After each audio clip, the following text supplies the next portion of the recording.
Hello friends, उम्मीद है आप लोग की पढ़ाई अच्छी चल रही होगी। देखिए हम लोग ना एनसीईआरटी कर रहे थे क्लास 8 का कर रहे थे और हिस्ट्री कर रहे थे ना फ्रेंड्स। हिस्ट्री में चैप्टर 2 चल रहा है, व्यापार से साम्राज्य तक कंपनी की सत्ता स्थापित होती है। ठीक है, और इसमें हम लोग यहाँ से पढ़ेंगे आगे। ये सब हम लोगों ने पढ़ लिया। आपने अगर पिछले वीडियोस नहीं देखे तो जाके वो वीडियोस देखिए, ताकि आपको वो सब चीज़ें क्लियरिटी के साथ समझ आए यूपीएससी पॉइंट ऑफ व्यू से। ठीक है फ्रेंड्स, और पीवाईक्यूज के सेशन आप नहीं कर रहे हैं तो जाके करिए, क्योंकि पीवाईक्यू के सेशन बहुत इंपॉर्टेंट है। प्लेलिस्ट पे जाइए, आपको मिल जाएगा। एंशिएंट इंडिया का प्लेलिस्ट है, मेडिवल इंडिया का है ना, बाकी सब आप जाके देखिए। आइए फ्रेंड्स, हम लोग अब क्या करेंगे, यहाँ देखिए। कंपनी के अफसर नवाब बन बैठे। ठीक है, यहाँ से हम लोग पढ़ेंगे। कंपनी के अफसर नवाब बन बैठे। नवाब बनने का क्या मतलब था? ये क्लास 8 के एनसीईआरटी फ्रेंड्स, तो आपको एक बेसिक बेसिक कॉन्सेप्ट क्लियर होते जा रहा है। अभी आप पेशेंस के साथ देखिए। जो जो बच्चे क्लास 8 के अगर देख रहे हैं तो उनको तो ये बहुत फायदा होगा, लेकिन जो बच्चे यूपीएससी के एस्पिरेंट हैं और उस पॉइंट ऑफ व्यू से पढ़ रहे हैं, तो आपको क्या करना है, पेशेंस रखना है, चीजों को समझते चलना है, आपको खुद से सवाल करना है ना। मैंने बताया था कि किताबें बच्चों के लिए बनाई गई है, पर बच्चों के लिए है नहीं। ठीक है, ये बड़ों के लिए है। आप देखिए, नवाब जो है, तो ये इसका बनने का क्या मतलब है? इसका यह एक मतलब तो यही था कि कंपनी के पास अब सत्ता और ताकत थी, तो नवाब बने, यानी कि कंपनी जो थे वो नवाब बन गए। नवाब कौन थे? नवाब जिनके पास सत्ता होती थी और ताकत होता था। तो अब कंपनी के पास व्यापारिक दृष्टिकोण से आई थी कि, परंतु अब क्या हो गया कि सत्ता और व्यापार दोनों और साथ में ताकत भी आ गई। तो अब क्या हो गया कि ये नवाब बन बैठे। ठीक है, लेकिन इसके कुछ और फायदे भी थे। कंपनी का हर कर्मचारी नवाबों की तरह जीने के ख्वाब देखने लगा था। आप बताइए कि कंपनी में बहुत सारे व्यापारी हैं, बहुत सारे कर्मचारी हैं, और अगर सभी नवाब बनने के लिए ख्वाब देखने लगेंगे तो क्या होगा बताइए। यहाँ देखिए, प्लासी के युद्ध के बाद बंगाल के असली नवाबों को इस बात के लिए बाध्य कर दिया गया कि वे कंपनी के अफसरों को निजी तोहफे के तौर पर जमीन और बहुत सारा पैसा दे। तो ये जो ओरिजिनल से जो नवाब थे उस टाइम पीरियड के, उनको ये मजबूर किया गया प्लासी के युद्ध के बाद कि आप बंगाल के, ठीक है, कि आप जो है जमीन और पैसा दीजिए इन लोगों को, इन बन जाने वाले अफसरों को, यानी कि जो व्यापारी थे। खुद रॉबर्ट क्लाइव, ठीक है, ये नाम याद रखिए, ऊपर मैंने इसके बारे में बताया, उसको लिखिए। रॉबर्ट क्लाइव ने भारत में बेहिसाब दौलत जमा कर ली थी। 1743 में जब वह इंग्लैंड से मद्रास, अब चेन्नई है ना, मद्रास का नाम चेन्नई है, इंग्लैंड से मद्रास आया था, तो उसका उम्र 18 साल था। जब ये 1743 में था, आपकी उम्र का लगभग 18 साल की उम्र में वो यहाँ पे आया था। ठीक है, 18 साल कितना कम उम्र होता है। देखिए, 1767 में जब वह 2 बार गवर्नर बनने के बाद हमेशा के लिए भारत से रवाना हुआ, तो यहाँ उसकी दौलत कितना थी, ये देखिए आप इसको। ये याद मत रखिए, बस चीजों को समझिए कि इसके पास बहुत पैसा हो गया था। यहाँ से 4,01,102 पौंड है ना, इतना पौंड हो चुका था कि बराबर हो गया था। पौंड वहां पे चलने वाला करेंसी था इंग्लैंड। यहाँ देखिए, दिलचस्प बात यह है कि गवर्नर के अपने दूसरे कार्यकाल में उसे कंपनी के भीतर फैले भ्रष्टाचार को खत्म करने का काम सौंपा गया था। ठीक है, दिलचस्प बात यह है कि गवर्नर को कि अपने दूसरे कार्यकाल, जो दूसरा कार्यकाल था, उस समय यहाँ पर कंपनी के जो भीतर भ्रष्टाचार है उसको खत्म करने के लिए भेजा गया, और वो क्या कर रहा है, इतना पैसा जमा कर चुका है इस दौरान, जब उसे भ्रष्टाचार को खत्म करने। अगर आप बताइए कि भ्रष्टाचार खत्म करने वाला ही भ्रष्टाचार करेगा तो कैसे देश बढ़ेगा। हालांकि ये उस टाइम का पीरियड का बात है, लेकिन अभी भी ये चीज प्रासंगिक है। लेकिन 1772 में ब्रिटिश संसद में उसे खुद भ्रष्टाचार के आरोपों पर अपनी सफाई देनी पड़ी। तो भ्रष्टाचार के आरोप जब लगे तो उनको सफाई देनी पड़ी ब्रिटिश संसद में कि इतना पैसा वो कैसे जमा कर पाया। सरकार को उसकी अकूत संपत्ति के स्रोत संदेहास्पद लगने लगे, उन पर डाउट होने लगा। ठीक है, कि वो कहां से आ रहे थे पैसे। ठीक है फ्रेंड्स, उसे भ्रष्टाचार आरोपों से बरी तो कर दिया गया, लेकिन 1774 में उसे आत्महत्या कर ली। उसने आत्महत्या कर ली। आप बताइए फ्रेंड्स, आत्महत्या उसने किया। ठीक है, इतनी संपत्ति होने के बावजूद भी आत्महत्या जैसी चीजें कर रहा है। क्यों? क्योंकि लोगों का, समाज का उस पर आरोप दिन प्रतिदिन बढ़ता गया, इससे वो प्रेशराइज हो गया और क्या कर गया, आत्महत्या। ठीक है, ऐसे स्टूडेंट्स भी होते हैं जो ये सब गलत काम करते हैं, लेकिन क्या है कि उनको ये सीखना चाहिए। ठीक है, सीखिए हिस्ट्री से कि कैसे प्रेशराइज को कम करना है। यूपीएससी में हम यही सीखते हैं ना कि प्रेशर को कैसे कम करना है। ये रास्ते अपनाने से कुछ भी नहीं होने वाला है, बात समझ रहे। तो कंपनी के सभी अफसर क्लाइव की तरह दौलत इकट्ठा नहीं कर पाए। तो कंपनी में जो सभी अफसर थे वो क्लाइव की तरह दौलत इकट्ठा नहीं कर पाए, उसने बहुत इकट्ठा कर दिया था क्लाइव ने। ठीक है, बहुत सारी बीमारियों और लड़ाई के कारण कम उम्र में ही मौत का निवाला बन गए। कई सारे जो लोग थे वो इस कारण से मौत का निवाला बन गए, बीमारियों और कम उम्र के कारण। इसके अलावा उन सभी को भ्रष्ट और बेईमान मानना भी सही नहीं होगा। सभी भ्रष्ट थे ऐसा मानना सही नहीं है। उसमें से बहुत सारे अफसर साधारण परिवारों से थे, वहां के ब्रिटिश के साधारण परिवार के अफसर भी यहाँ पे आए हुए थे। ठीक है फ्रेंड्स, तो वो बहुत साधारण भी थे, ऐसा नहीं कि सभी वहां पे भ्रष्ट थे, पर कुछ जैसे क्लाइव जैसे कुछ अफसर जिन्होंने बहुत संपत्ति, अकूच संपत्ति दौलत यहाँ से प्राप्त कर ली थी।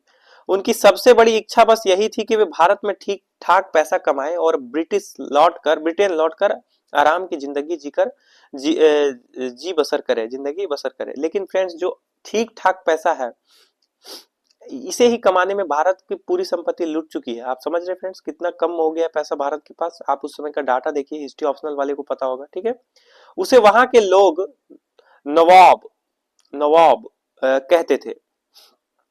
यह भारतीय शब्द नवाब का ही अंग्रेजी संस्करण बन गया था। नवाब है ना, नवाब जो है नवाब से सम्मिलित है।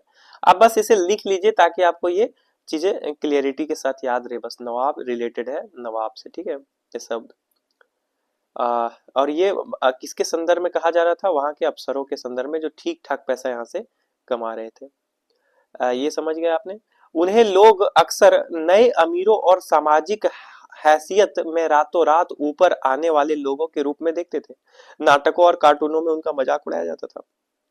तो जो लोग नीचे तबके से सीधा ऊपर आ रहे थे, इन लोगों में उन्हें देखा जाता था और नाटकों में और कार्टूनों में उनका मजाक उड़ाया जाता था। ये चीज आप समझ रहे हैं। कंपनी का फैलता शासन, ये हम लोग अभी पढ़ेंगे, पर उससे पहले हम लोग ब्रैकेट वाली चीजों को देखेंगे कि यहाँ पे क्या है। क्लाइव खुद को कैसे देखता था।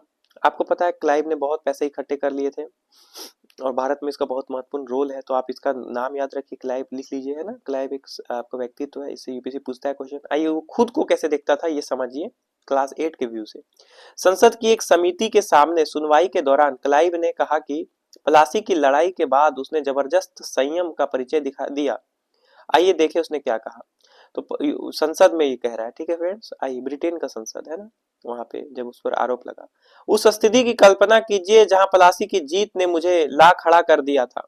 एक ताकतवर राजा मेरे इशारों पर चल रहा था, एक संपन्न शहर मेरी दया पर था, उसके सबसे दौलतमंद महाजन मेरी एक एक मुस्कुराहट के लिए एक दूसरे की गिरोबान खींच रहे थे। मैं ऐसे खजानों के बीच से गुजर रहा था जो सिर्फ मेरे लिए खुले हुए थे। एक तरफ सोना और दूसरी तरफ जवाहरात थे। अध्यक्ष महोदय, मैं अपने इस संयम को देखकर खुद हैरान हूँ। यानी कि इसका कहना था, आप इसके मनोभाव को समझिए। ये कह रहा है, ये महोदय कह रहे हैं कि उस समय ये पूरा अचूक संपत्ति के बीच वाले रास्ते से वो गुजर रहे थे और उसने बहुत कम पैसे इकट्ठे किए। ये इसका संयम को दर्शाता है। ठीक है, ये बताना चाह रहा है जितने पैसे उसने इकट्ठा किए वो बहुत कम है। ठीक है, ये पहला पॉइंट ये समझाना चाह रहा है। तो ये चीज है यहाँ इसके। गतिविधि देखिए, क्लास 8 के बच्चे अगर देख रहे हो देखिए और गतिविधियों को सीखिए यूपीएससी पॉइंट ऑफ व्यू से। कल्पना कीजिए कि आप एक युवा अफसर हैं और कुछ देखिए, ये आपको केस स्टडी जैसा लग रहा है ना, यूपीएससी में केस स्टडी पूछा जाता है। तो आप एक कंपनी के एक युवा अफसर हैं, कुछ महीने के लिए भारत आए हैं। अब इंग्लैंड में रहने वाली आपकी माँ के नाम एक चिट्ठी लिखकर उन्हें अपनी ऐशो आराम भरी जिंदगी के बारे में बताएं और उसकी तुलना ब्रिटेन में अपने पुराने जीवन से करिए। यानी कि इससे आपको सीखने को मिल रहा है कि आप जब ये करेंगे गतिविधियां क्लास 8 वाले तो करिए, और नहीं तो आप समझिए जो यूपीएससी पॉइंट ऑफ व्यू पढ़ रहे हैं कि जो जिंदगी यहाँ भारत से वापस जाने के बाद वहां ब्रिटिश में हुई, या यहाँ पे जो स्थिति उसकी है समृद्धि के दौरान, क्या वो वहां के आम जीवन में था ब्रिटिश में, जब ब्रिटिश से भारत आया था उस दौरान में था? नहीं फ्रेंड्स, उस दौरान में नहीं था। और यहाँ आने के बाद बहुत सारे सुख सुविधाएं और मिली और संपन्नता आई उन लोगों के बीच। तो फ्रेंड्स, कंपनी का फैलता शासन, आइए हम लोग ये देखते हैं। हिस्ट्री की वीडियो है, आपको पेशेंस से समझना है। यदि हम 1757 से 1857 के बीच ईस्ट इंडिया कंपनी के द्वारा भारतीय राज्यों पर कब्जे की प्रक्रिया देखें, तो भारतीय राज्यों की प्रक्रिया देखें, एक मिनट फ्रेंड्स, यहाँ देखिए 1757 से 1857 का टाइम पीरियड दिखा रहा है कि कंपनी का फैलता शासन, ये टाइम पीरियड क्या है, इस पर आप नोट डाउन कर लीजिए, ठीक है। और ये क्या कर रहा है, कब्जे की प्रक्रिया, ठीक है। कुछ महत्वपूर्ण बातें सामने आती है। किसी अनजान इलाके में कंपनी ने सीधे सैनिक हमला प्रायः नहीं किया, किसी अनजान जगह पे सीधे हमला नहीं किया। जैसे मान लीजिए कि भारत का ये एरिया और ये एरिया में कंपनी निवास करती है और ये एक कोई अलग एरिया है, तो यहाँ सीधा हमला नहीं कर रही है कंपनी, ये इसका शासन को फैलने का प्रक्रिया में हम लोग इसको एनालाइज कर रहे हैं, ठीक है फ्रेंड्स। यहाँ देखिए, उसने किसी भी भारतीय रियासत का अधिग्रहण करने से पहले विभिन्न राजनीतिक, आर्थिक और कूटनीतिक साधनों का इस्तेमाल किया। तो यहाँ देखिए वो मानसिक रूप से इतने तैयार थे फ्रेंड्स कि बहुत सारे राजनीतिक परिप्रेक्ष्य, आर्थिक परिप्रेक्ष्य और कूटनीतिक साधनों से वो क्या कर रहे थे, उस क्षेत्र में पहले अपने मनोविज्ञान से इन चीजों से वो वहां पे जीत हासिल कर रहे थे और बाद में वहां पे अटैक करने जैसा कुछ कर रहे थे। यहाँ देखिए, बक्सर की लड़ाई 1764 के बाद कंपनी ने भारतीय रियासतों में रेजिडेंस तैनात कर दिए, ये है ना। तो ये आप याद रखिए कि भारतीय रियासतों में रेजिडेंस का तैनात कब हुआ, बक्सर के बाद, ठीक है। बक्सर की लड़ाई याद रखिए 1764। ये कंपनी के राजनीतिक या व्यवसायिक प्रतिनिधि होते थे, उसका काम कंपनी के हितों की रक्षा करना और उन्हें आगे बढ़ाना था। तो ये जो रेजिडेंट रहते थे, इनका काम क्या था, कंपनी के राजनीतिक या व्यवसायिक प्रतिनिधि करते था और ये उसका काम क्या था कि कंपनी के हितों की रक्षा वो करते थे, ठीक है, और उन्हें आगे बढ़ाता था। रेजिडेंट के माध्यम से कंपनी के अधिकारी भारतीय राज्यों के भीतर मामलों की दखल देने लगे थे। देखिए फ्रेंड्स, जब आपको थोड़ा ताकत मिलता है तो आप कंपनी के अधिकारियों के भीतर, राज्यों के भीतरी मामलों में भी आप दखल देने लग जाएंगे। यही प्रक्रिया वहां भी हुआ रेजिडेंट के मामले में। अगला राजा कौन होगा, किस पद पर किसको बिठाया जाएगा, इस तरह की चीजें भी कंपनी के अफसर ही तय करना चाहते थे।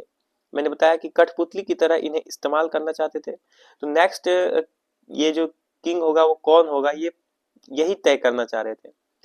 कई बार कंपनी ने रियासतों पर सहायक संधि भी थोप दी। सहायक संधि देखिए थोप दी, इसको आप समझते चलिए। जो रियासत इस बंदोबस्त को मान लेती थी उसे अपनी स्वतंत्र सेनाएं रखने का अधिकार नहीं रहता था। सहायक संधि आप ये नोट डाउन करिए, सहायक संधि कंपनी रियासतों को थोपती थी और इसका अर्थ क्या होता था कि जो सहायक संधि मान लेगा उसे अपनी स्वतंत्र सेनाएं रखने की अनुमति नहीं रहेगी, वो कंपनी के अधीन हो जाएगा, उसे कंपनी की तरफ से सुरक्षा मिलेगा। तो कंपनी की तरफ से सुरक्षा मिलेगा, स्वयं की ये आप नहीं रख सकेंगे। कथन में आप समझ रहे हैं, स्वयं की सेना रखना मना, स्वयं की सेना, स्वतंत्र सेना रखना मना, ठीक है। कंपनी की तरफ से सुरक्षा मिलेगा।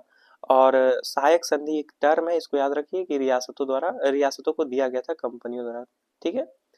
आइए ये हम लोगों ने किया, आगे देखते हैं।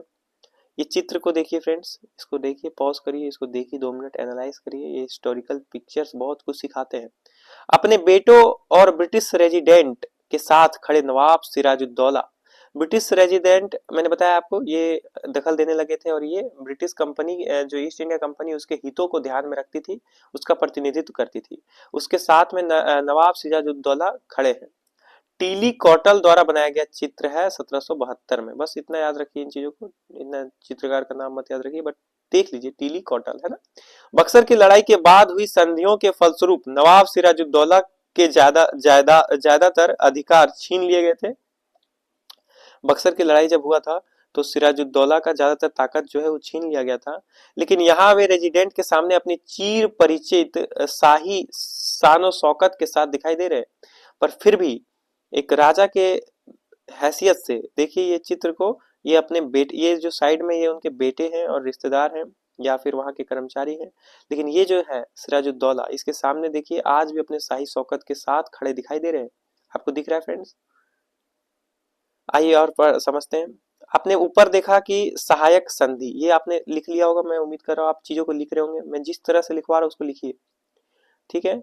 और उसके बाद सहायक सेना, सहायक सेना जो मैंने बताया ऊपर में कि ब्रिटिश उसे ये प्रोटेक्ट करेगी, प्रोटेक्शन वो देगी, ठीक है। तो सहायक सेना, इसके बारे में समझिए कीवर्ड। के रख रखाव के लिए वह कंपनी को पैसा देती थी। अगर भारतीय शासक रकम अदा करने में चूक जाते थे तो जुर्माने के तौर पर उनका इलाका कंपनी अपने कब्जे में ले लेती थी।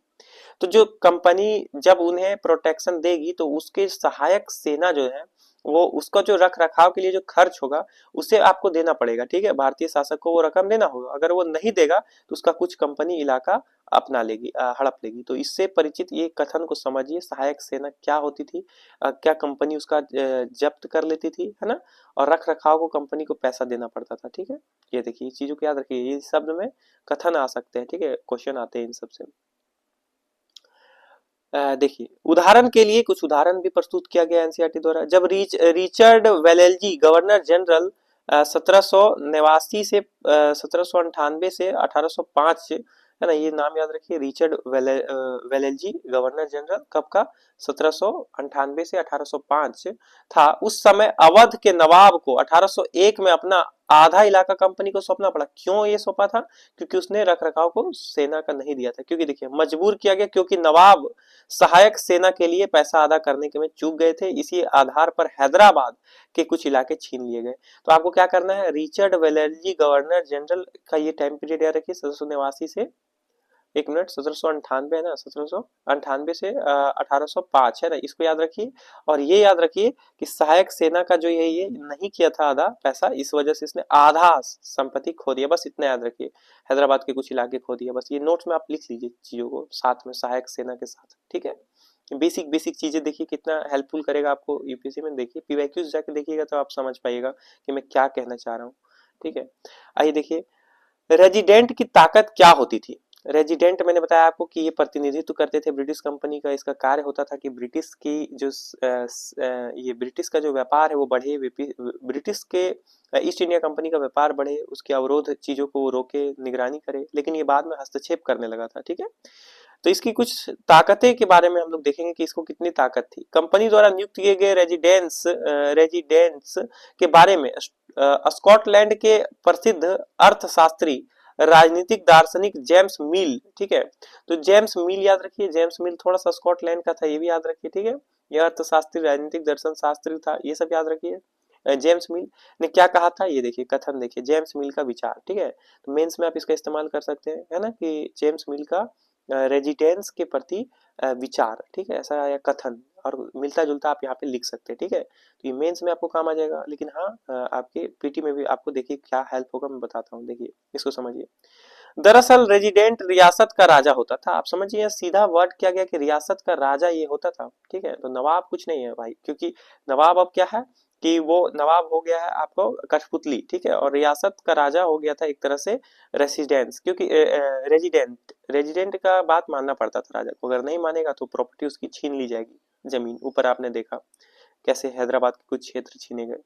हम उसे अहस्तक्षेप की मनचाही निषेध्यता निषेधाज्ञा निषेधाज्ञा के तहत काम करने की छूट देते हैं, जब तक वह स्थानीय राजा पूरी तरह से अधीनस्थ रहता है और रेजिडेंट यानी ब्रिटिश सरकार के माफिक काम करता है, तो चीजें आराम से चलती रहती है। शासन के कामों में रेजिडेंट की दखलंदाजी के बिना सब कुछ चल जाता है। जब भी कुछ अलग तरह का घटना होता है, अलग तरह का घटना है ना, देखिए एक मिनट फ्रेंड्स, जब भी कुछ अलग तरह का घटता है तब भी राजा कोई ऐसा रास्ता अपनाता है जिसे ब्रिटिश सरकार गलत मानती है और टकराव और उथल पुथल पैदा हो जाती है। तो ये जेम्स मिल का 1832 है ना, इनका विचार है। इसको समझने का प्रयास करिए, एक बार वीडियो पॉज करिए और इसको खुद से पढ़िए और एनालाइज करिए कि क्या कहना चाहता है। लेकिन आप ये समझिए कि रेजिडेंट का बहुत सारा ताकत होता था फ्रेंड, ठीक है। इसका बहुत ताकत होता था। एक तरह से इसका पहला लाइन समझिए कि ये रियासत का राजा होता था। तो आप अगर मेंस में इस्तेमाल करें तो रियासत का राजा ब्रिटिश जेम्स मिल ने, जो कि स्कॉटलैंड के प्रसिद्ध राजनीतिक शास्त्री थे, उन्होंने रेजिडेंस के बारे में कहा कि वे रियासत के असली राजा थे। ये चीज आप मेंस में इस्तेमाल करिए, एकदम लाइन से ऐसा लिख लीजिए ना, इससे कुछ पॉइंट निकाल के आप यहाँ पे मेंस एम लिख के, ऐसे मेंस लिख के, या फिर मेंस का जो नोट्स बना रहे हैं उसमें आप ब्रैकेट में हल्का सा छोटा सा लिख लीजिए ये चीज, ताकि आप यूज कर पाए जब ब्रिटिश क्वेश्चन आपको रेजिडेंट से आएगा, ठीक है। मेंस का जब एनालाइज करेंगे तो इन सब चीजों को वहां पे आप पुट करिए, ठीक है, तभी आपको एनसीईआरटी का फायदा हो पाएगा। टीपू सुल्तान शेर ए मैसूर, ठीक है, शेर ए मैसूर किसे कहा गया? टीपू सुल्तान को, ये बेसिक क्वेश्चन है, ठीक है। तो बेसिक क्वेश्चन है, इसको क्या करना है आपको, इसको याद कर लेना है, इसको लिख लीजिए कहीं पे। टीपू सुल्तान को शेर ए मैसूर कहा जाता था, ठीक है। टीपू सुल्तान के बारे में हम लोग पढ़ेंगे, ठीक है। देखिए फ्रेंड्स, वीडियो लंबा नहीं करना चाह रहा हूँ, ठीक है, छोटे छोटे वीडियोस में हम लोग चलेंगे। टीपू सुल्तान को हम लोग अगला वीडियो में देखेंगे, ठीक है।